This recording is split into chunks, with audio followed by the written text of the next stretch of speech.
एक वक्त का किस्सा है। एक गांव में बिट्टू नाम का लड़का तंदूर पर रोटियों का काम किया करता था। वो बहुत खूबसूरत और नफीस रोटियां बनाया करता था, जिसकी वजह से उसकी सेल काफी अच्छी थी। बिट्टू मंडी से सस्ते दामों पर आटा खरीद कर आता और उसकी रोटियां बनाता ताकि उसको बचत अच्छी हो सके। उसी गांव में मीठे नाम का एक आदमी था। उसके घर जब भी कोई फंक्शन होता वो बिट्टू को बातों में फंसा कर उससे उधार रोटियां ले जाता, जिस वजह से बिट्टू के पास कई दफा आटा खरीदने के पैसे ना होते और उसे मजबूरन आटा उधार लेने जाना पड़ता। भाई साहब एक आटे की बोरी चाहिए।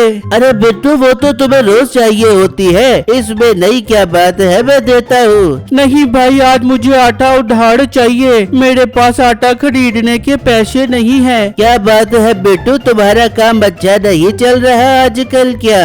ऐसी बात नहीं है भाई, बस आप छोड़ो, अगर मुझे उधार आटा दे सकते हो तो दे दो। क्यों नहीं बिट्टू, तुम मेरे बहुत अच्छे ग्राहक हो, तुम्हें मैं जरूर आटा उधार दूंगा, तुम एक बोरी ले जाओ। बहुत शुक्रिया भाई आपका, मैं आपको जल्दी आपके पैसे दे दूंगा। बिट्टू उससे आटा ले जाता है और तंदूर पर आकर रोटियां बनाने लग जाता है। तो मीठा फिर उससे रोटियां खरीदने आ जाता है। मीठे को देखकर बिट्टू खुश हो जाता है कि शायद वो उसका उधार वापस देने आया है। बिट्टू जल्दी से बताओ मेरे उधार के कितने पैसे हो गए हैं? मीठे भैया फंक्शन पर 500 रोटियां लेकर गए थे और उसके अलावा खुशी गमी और आम दिनों की सारी रोटियां मिलाकर 18,000 रुपए हुए हैं। बिट्टू फिर एक काम करो, 300 रोटियां और देकर 20,000 रुपए पूरे कर दो, तुम्हें 3 दिन बाद सारे पैसे दे दूंगा। मीठे भाई आप क्या बातें कर रहे हो, मैं अब उधार रोटियां नहीं दे सकता, मेरे पास अगला माल खरीदने के पैसे नहीं है। मैं आज भी आटा उधार लेकर आया हूँ, मेहरबानी करो आज सारा उधार दे दो। बिट्टू मैं कह रहा हूँ ना 3 दिन बाद पैसे दे दूंगा, एतबार नाम की भी कोई चीज होती है। चलो 300 रोटियां दो। मीठे भाई मैं अब उधार नहीं दे सकता, आप मेरी मजबूरी समझो, आज आप उधार पैसे दिए बगैर नहीं जा सकते।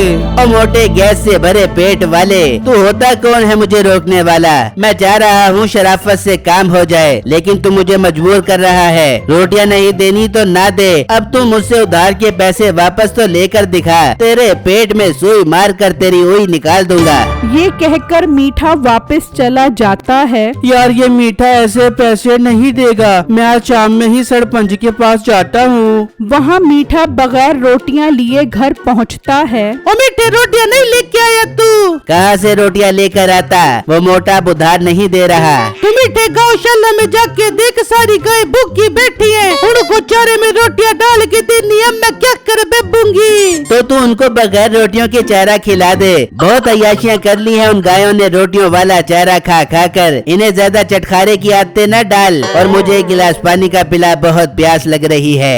नसीबो पानी लेने मटके के पास आती है और जब उसमें से पानी निकालती है तो उसमें पानी बिल्कुल नहीं होता। मीठे मटके में पानी खत्म हो गया, मैं जा रही हूँ नदी पर पानी भरने के लिए। नसीबो मटका उठाकर पानी भरने के लिए निकल जाती है और नहर पर पहुँच जाती है। और जब वो मटके से पानी भर रही होती है तो उसमें एक छोटी बोतल आ जाती है और वो मटके से वो बोतल निकाल लेती है। हाय मेरे मजे हो गए, मेरे दादा जानी मुझे शीशे की बोतल वाले जिनकी कहानियाँ सुनाया करते थे, आज वो कहानियाँ सच हो गई। मैं जाती हूँ, जाकर बेटे को बताती हूँ। नसीबो मटके का पानी वहीं छोड़कर बोतल लेकर घर पहुँच जाती है। मीठे ये देख मैं क्या लेकर आई हूँ। अरे बेगम ये शीशी में क्या है? अरे मीठे तेरे दादा जानी तुझे कोई कहानियाँ नहीं सुनाया करते थे। अरे मीठे ये शीशी मुझे नदी से मिली है, किसी बाबे ने इसमें जिन को कैद करके फेंक दिया हो बेगा, हम इसको आजाद करवाते हैं, फिर जिन हमारी सारी ख्वाहिशें पूरी कर बेगा। अरे बेगम क्या मस्त चीज तेरे हाथ लगी है, चल इसका ढक्कन खोल कर जिन को आजाद कर, आज से हम आराम करेंगे और ये जिन काम करेगा। नसीबो उसका ढक्कन खोलती है लेकिन उसमें से कोई जिन नहीं निकलता। अरे बेगम ये जिन बाहर क्यों नहीं निकल रहा? मीठे मुझे लगता है जिन भाई सो रहे हैं, मैं इसे आवाज दे के उठाती हूँ। और जिन भाई मैंने ढक्कन खोल दिया है, बाहर निकलो, हमारी सारी ख्वाहिशें पूरी कर दे। वो इंतजार करते हैं लेकिन लेकिन जिन ने कहाँ बाहर निकलना था। ओ बेगम, मुझे लगता है जिन अंकल काफी गहरी नींद सो रहे हैं। तो शीशी को उल्टा करके उन्हें बाहर निकाल। वो बोतल को उल्टाती है तो उसमें से सुरमा निकलता है और उन दोनों को बहुत गुस्सा आता है। अबे दत्त तेरे की, इसमें तो आंखों में लगाने वाला सुरमा है। ये तेरा दादा तुझे झूठी कहानियाँ सुनाता रहा है। सारे अरमानों पे पानी फेर दिया मेरे।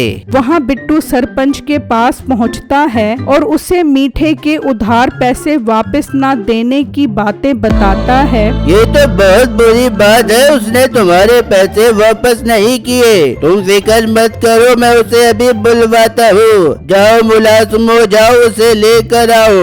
उसके मुलाजिम मीठे को लेने चले जाते हैं और उसके घर पहुँच जाते हैं। मीठे, तुम्हें सरपंच बुला रहे हैं। क्या बात है भाई साहब, सरपंच साहब ने खैर से बुलाया है। तुमने बिट्टू तंदूर वाले के पैसे उधार देने थे, वो शिकायत लेके सरपंच के पास पहुंच गया है। चलो सरपंच के पास और उसके उधार के पैसे वापस करो।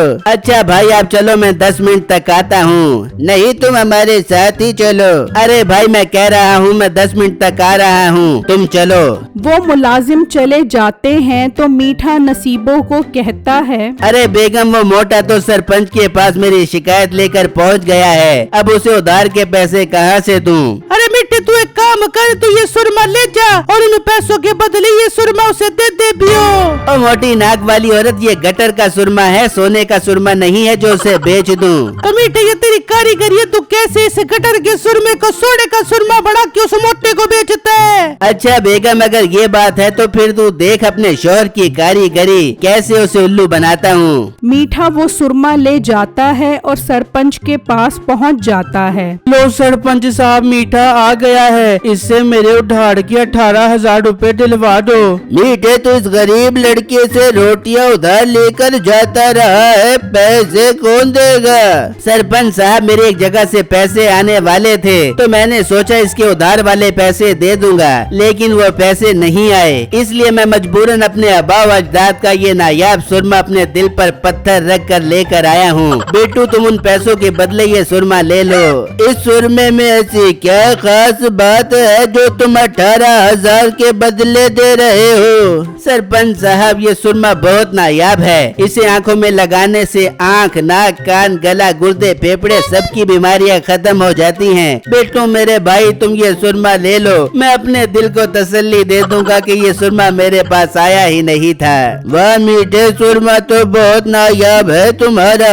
पर सरपंच साहब, मुझे कोई बीमारी नहीं है, मुझे ये सुरमा नहीं चाहिए। मुझे 18,000 उधार वाले पैसे वापस चाहिए। मेरे सर पर कर्जे का बोझ बहुत बढ़ता जा रहा है। मेरे पास पैसे तो नहीं हैं, अपने आबा व अजदाद का ये नायाब सुरमा है, इससे ज्यादा मैं और कुछ नहीं कर सकता।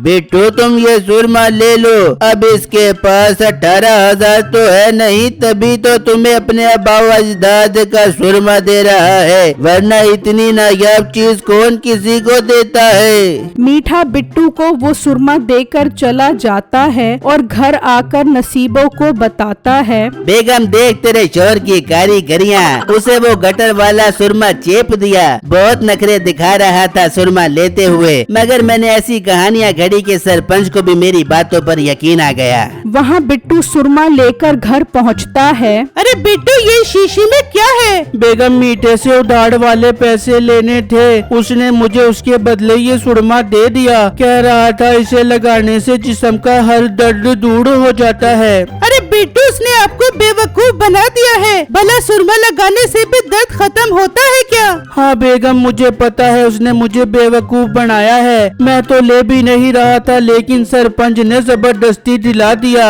पैसे मेरे पास है नहीं, अगला माल कहाँ से खरीदूंगा? ये सोच सोच कर मेरे सर में बहुत दर्द हो रहा है। बिट्टू, आपको हिम्मत से काम लेना होगा। अगर ज्यादा सर में दर्द हो रहा है तो ये सुरमा लगा लो, शायद आराम आ जाए। बिट्टू अपनी आंखों में वो सुरमा लगा लेता है और काम पर चला जाता है। तो क्या देखता है कि उसे जमीन के अंदर की चीजें भी नजर आना शुरू हो जाती हैं। बिट्टू बहुत परेशान हो जाता है। अरे ये क्या चमत्कार हो गया, मुझे तो जमीन के अंदर की चीजें भी नजर आ रही हैं। इसका मतलब ये सब सुरमे का कमाल है। बिट्टू थोड़ा और आगे आता है तो उसे जमीन में सोना नजर आता है। वो खुदाई करके जमीन से सारा सोना निकाल लेता है और घर आकर अपनी बीवी को सब बताता है। उसकी बेगम बहुत खुश हो जाती है। बेगम मैं आज बहुत खुश हूँ, मैं सरपंच के पास शुक्रिया अदा करने के लिए जा रहा हूँ। बिट्टू सरपंच के पास पहुँचता है तो उसे वहाँ जमीन में सोना नजर आता है। बिट्टू सरपंच को सारी बात बताता है तो वो अपने मुलाजमों से जमीन की खुदाई करवाता है तो वहाँ से भी सोना निकलता है।